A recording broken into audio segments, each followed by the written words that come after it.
So, andito na nga kami sa Real Quezon and kakalampas lang namin doon sa kilometer 105 campsite.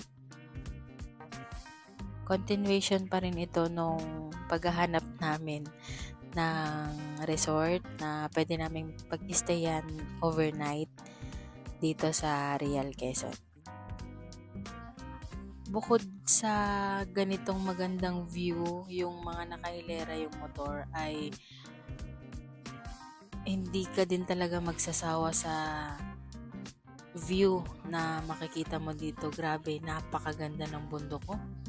May fog pa sa taas. Malamig na din talaga dito sa part na to ng Real.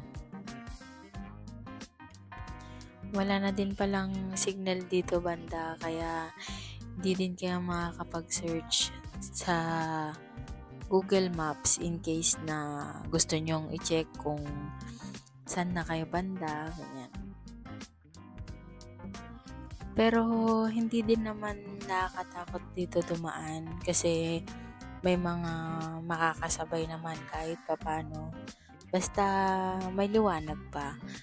Ewan ko lang kung gabi kung may mga dumadaan dito kasi walang mga street lights, walang ilaw. Kaya sobrang dilim. Ilaw lang talaga ng sasakyan yung makakasama mo na liwanag pagka dito ka dumaan paggabi. And feeling ko madami pang mga campsite dito na hindi lang na-advertise or hindi lang sila sikat sa Facebook siguro, kaya sasadyain mo talaga para malaman mo. Pero ayan no, may mga bahay din sa mga gilid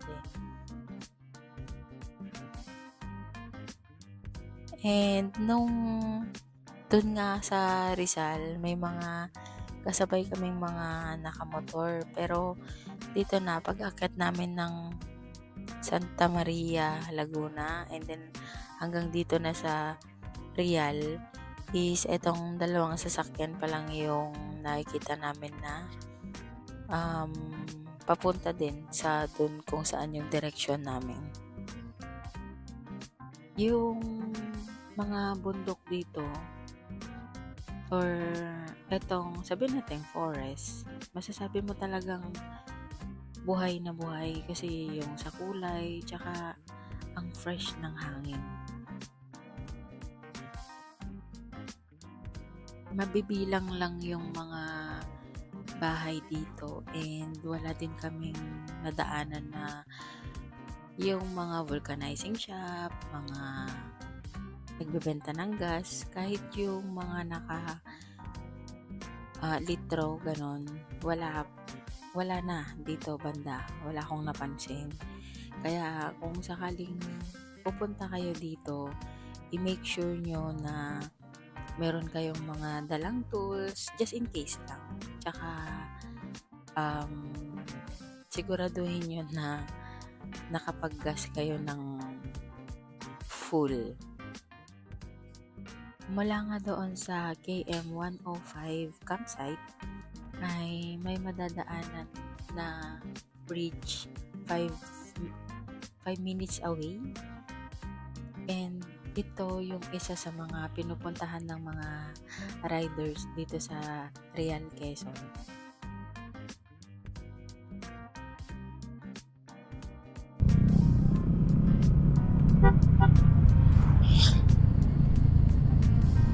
Sige, pasok. Ay, sorry. Pasok. Ay, hindi pwede. Ano pala to?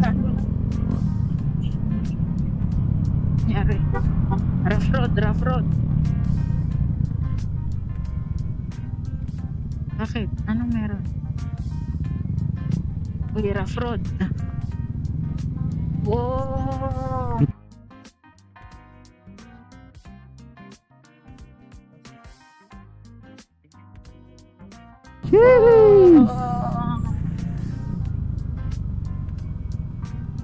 Dito makakabili ng pako.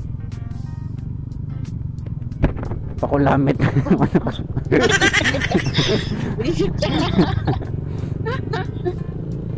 Ay, Ayan o, may pako silang binibenta eh. Mais. Ganun. Ay, magkape muna tayo dun. Baka nagugutom na si kuya.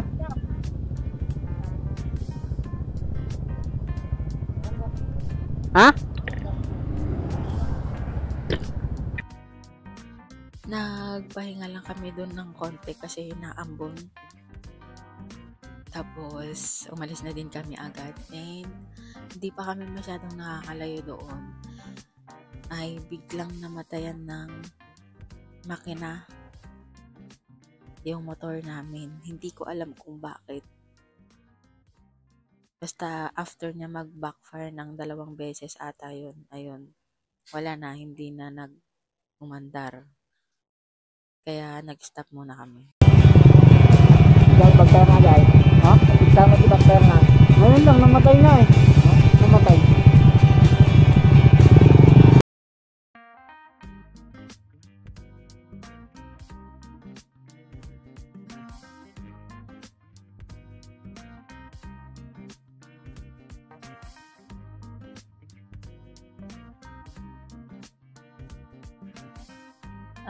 Nag-start naman siya ulit. Kaya lang, ayun, hindi lang namin alam kung bakit, paano nangyari ganun na bigla siyang namatay.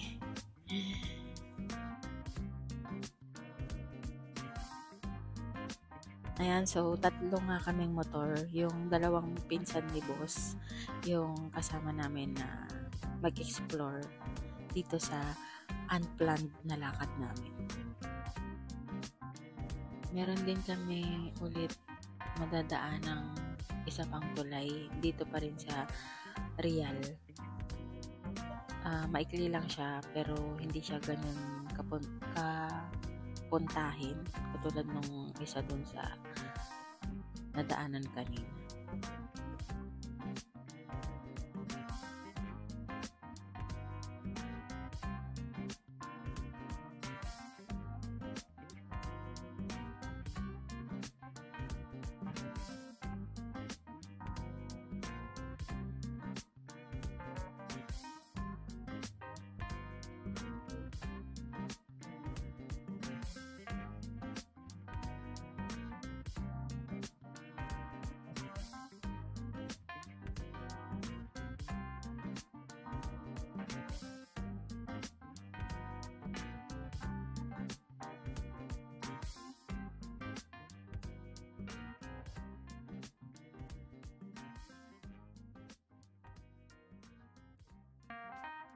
And ito nga yung sinasabi kong tulay kanina.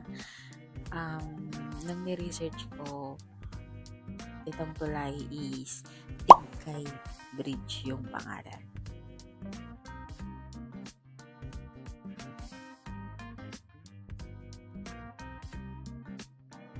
And after nga nung tulay na yun ay may madadaanan ulit kami. Isa pang tulay. Hindi ko sure kung ito yung Kakawayan Bridge na may campsite din dahil dun sa waterfalls niya na galing bundok.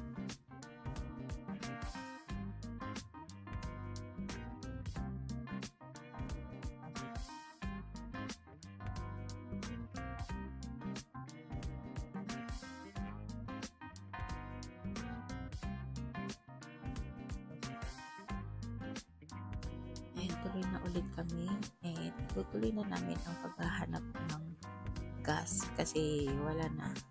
1 bar na lang talaga. So tara and i-enjoy muna natin itong view dito sa Real Quezon.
And hindi nga ganun kalayo ay madadaanan ulit ang isang bridge na dito ata yung isang dinadayo din, ang Pinlac Falls. Doon ata yung entrance niya pa yan.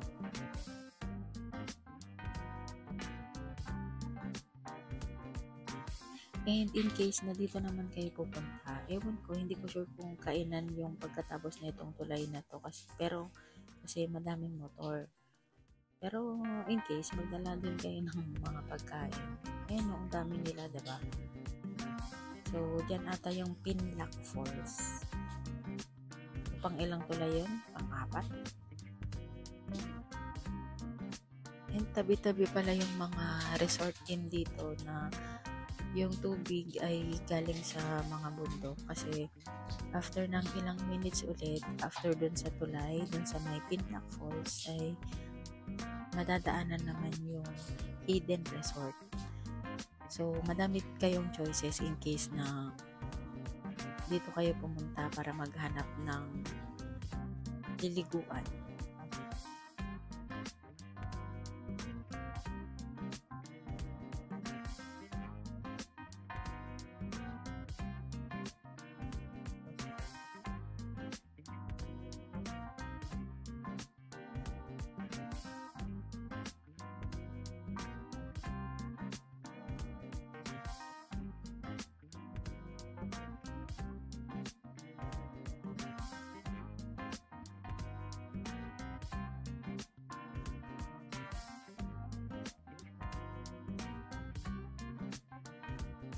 And ito yung isang resort pa na pwede yung puntahan.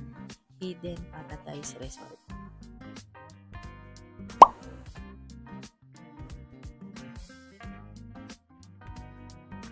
And hanggang dyan muna ulit. Thank you for watching. Bye!